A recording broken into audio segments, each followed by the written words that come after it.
Hey folks, thanks for joining me. Jem Bulka here from mymemorypal.com. I'm actually in Ashland, Oregon this weekend, the last weekend of the Shakespeare Film Festival for the season.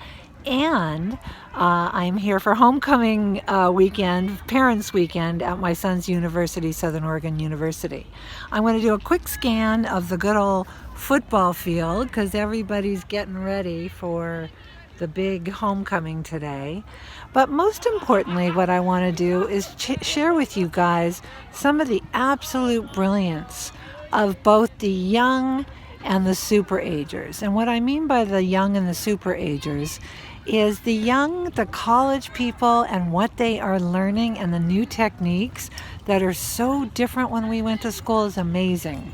And the super agers, it turns out Ashland is like an octogenarian haven because for a few decades, many people have been coming over and over again to the Shakespeare Festival, and my hotel, which is kind of the swanky hotel in town, is full of people that are 20 years plus my senior. It's just amazing. And when I talk with them and I meet them, they've been coming here for years. Their brains are so spry and they're very, very sharp, and been kind of querying people to find out what some of their tricks are and what their lifestyle is like and how they continue to be lifelong learners and be at the festival. And I'm going to be sharing that in our video today. Probably a two-parter, and I will be here for a couple of days, so we'll get more going on later. Today, the first thing I want to introduce to you guys is my son just told me that he had a class on metacognition. So that's where we're going to start. Metacognition is your thinking about your thinking. I guess the purpose of them teaching it at his school is it's the beginning of a very important program he's in. And they want you to really be aware of how you're learning, how you're thinking about your learning, how you're retaining your learning. That's the football practice. And how maybe you aren't learning or thinking about your thinking.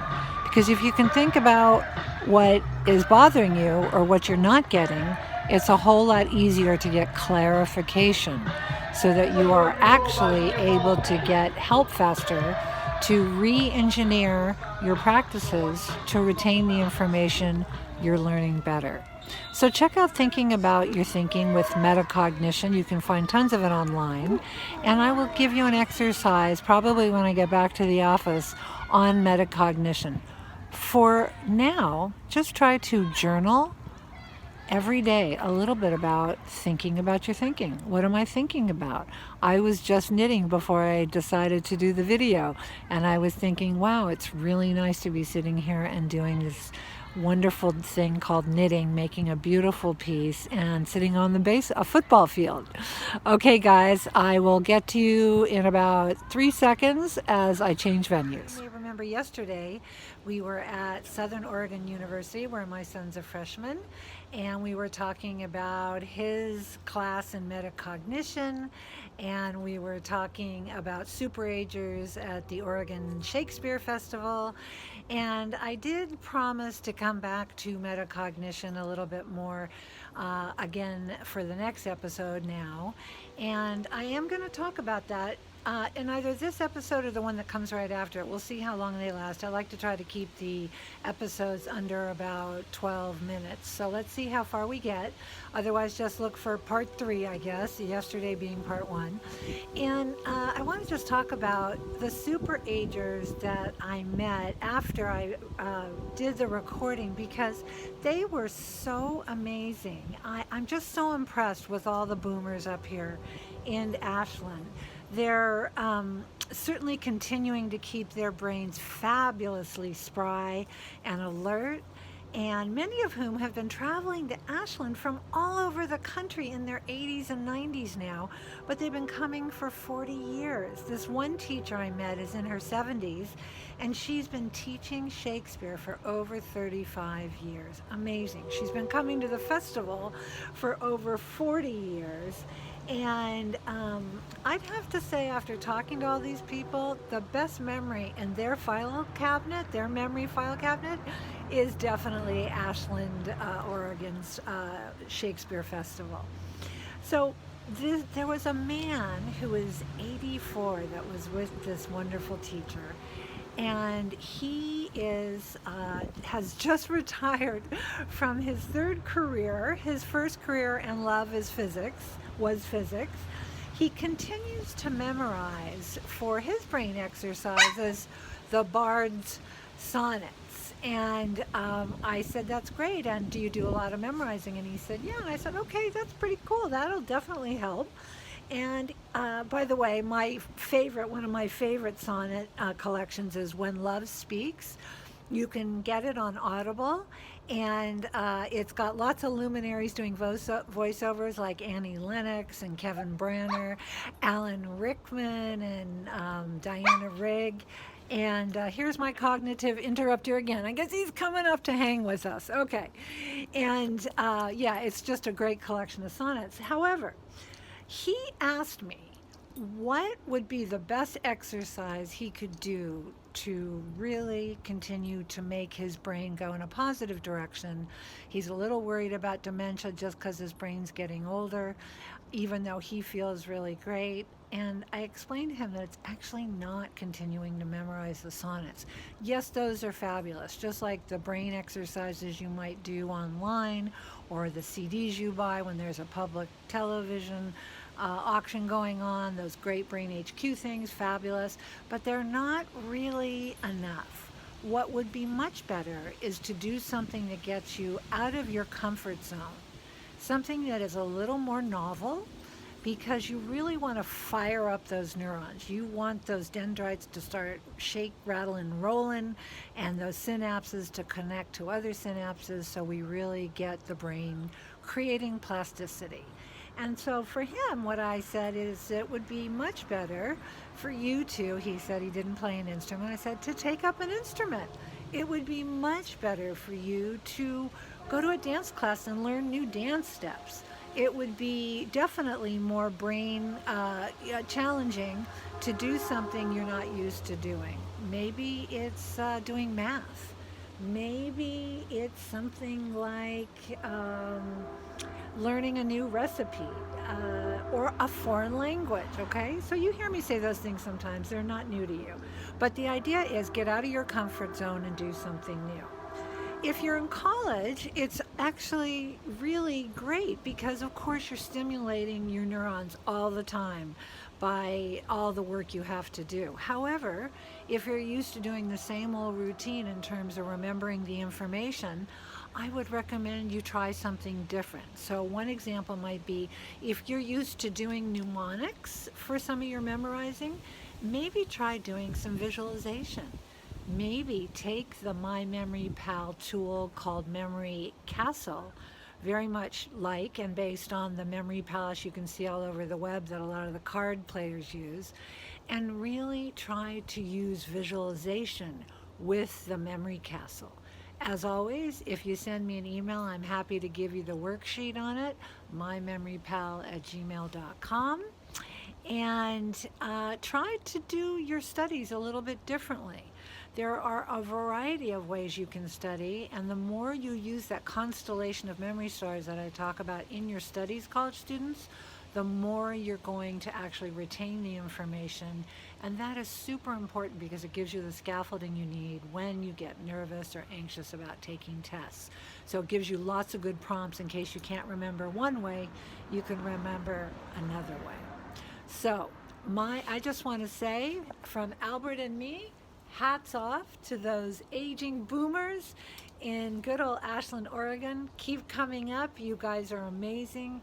Your brains are amazing, and you are a sight to behold. Again, this is our part 3 of my trip to Parents Weekend at my kids' university, Southern Oregon University, and also attendance to the Oregon Shakespeare Festival. I did promise I would give you more detail on the metacognition lesson plan, and so we're going to go for it right now. But I'm hoping you got a chance to do a little bit of the exercise I challenged you with in the first episode from Ashlyn, which was about starting to journal your awareness of your own thinking. I'm going to explain to you what to do with it in a moment, but I'm hoping you got a chance to really just journal a little bit about, oh, I was thinking about this and then I changed it to that, or I decided to do something with it. Yeah, it's an interesting process, right? So let's go through the definition again really quickly. The definition of metacognition is your awareness and ability to think about what you are doing in a specific situation and actually how you might handle it. In other words, to use your thoughts for self-regulation, to help enhance your experience, such as thinking for remembering. Another idea is thinking to stay calm. Another idea is thinking about the best answer to give if you're in a class. How are you going to respond in a great way to a question during a lecture in school? So you might even be thinking about, geez, I'm stuck. I need clarification. And that would be also very important to be aware of in terms of your thinking so that you can make an action plan. So metacognition is your awareness and ability to think about what you're going to be doing in a situation, but first is being aware of how you're feeling and how you're thinking. So let me just explain something that was really a very important example for me today that I think will help to kind of demystify metacognition. Today I was thinking about I got so much I have to do today, and I was a little overwhelmed, but I was also overjoyed because I have so much from these incredible super Agers at the Shakespeare Film Festival. And I wanted to figure out how I'm going to get all this in today, especially since it's my day off, it's Sunday, and we got to drive 6 hours to get back home. So the first realization in my metacognition was how overwhelmed I was, but overjoyed. It was a positive thing, but it also was slightly anxious. The second piece was being aware of my self-regulation.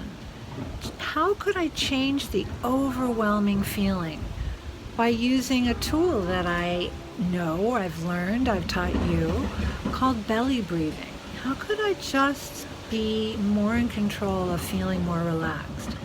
And how could I be thinking in a more successful way? So the next piece of that was the self-talk coaching. I actually guided myself through the process of visualizing the end result of today's work and started to feel really successful, started to list out what are the things that I actually can do in the time I have allotted today, and how is that going to feel at the end of my production schedule? Got me into a great space, and it actually got rid of the overwhelming feeling, so it was really good. So part of it was planning, another important tool. Okay, if you're a college student, you may achieve this during a learning task. Your metacognition may be your awareness, let's just say, about a negative feeling you might be having about probability and statistics lecture my son was just in. Maybe you're shutting down because it's so much information and you feel overloaded. Your metacognition can help you to understand what you're feeling. Your self-regulation may be that you're making a thought or a concerted effort to change to a more manageable and calm state. And how are you going to do that? Again, I'll just for simplicity purposes say, you could use the belly breathing technique. Or you could take a break and go to the restroom if you're at college. Or when you're done with class, you could actually go for a run or a fast walk, just to really start getting a little more distracted and more calm. Weight training is another great way to stimulate the parasympathetic system so that it helps you physiologically, actually, your brain and body start to calm down. Your self-talk coach may change to a really positive guidance, which might say, I'll just take a few notes as best I can And then I'll go to the professor's office hours to get clarification on the things I don't understand. So that metacognition really is able to help in terms of being able to know I need help and that's okay, and I have solutions that I can work on. How might you also do this for, let's say, getting stuck? If you're actually getting stuck on a word, or you can't remember the name of a picture, or a movie picture, or you can't remember what else you're supposed to get at the grocery market. Your metacognition, the very first step is, I really am not feeling great about this right now, but I don't want to be in a negative space. So now you are being aware and you're starting to use your self-talk coach. You have the choice of some self-regulation tools. You can just let it go for a while and come back to it later. You can do a belly breathing exercise to stimulate the vagus nerve. You can go for a walk and see what happens, because usually when you relax your brain, you end up recalling the information a whole heck of a lot better. So it's really interesting to just be able to use your metacognition to stimulate the notion of behavior change and really grasping the concept of choice. But the first step is being aware and then figuring out what the plan is or what to do. So take a couple of breaths yourself after this video and think about something that constantly gets you into a state where you're feeling a little overwhelmed or a little panicked, and think about if you can remember how you first feel in that situation, and then try to make a plan for actually, thanks for the kisses, Albert, and make a plan for how you're going to manage it. The metacognition is the first step. What am I thinking, and how am I going to re-engineer this entire situation so that it actually feels a little more doable? Okay, I think that's it for this particular piece. I do have one more on metacognition, which would actually be part 4, but I don't think I can finish part 4 in Ashland, so I'll probably do it from home headquarters in Silicon Valley.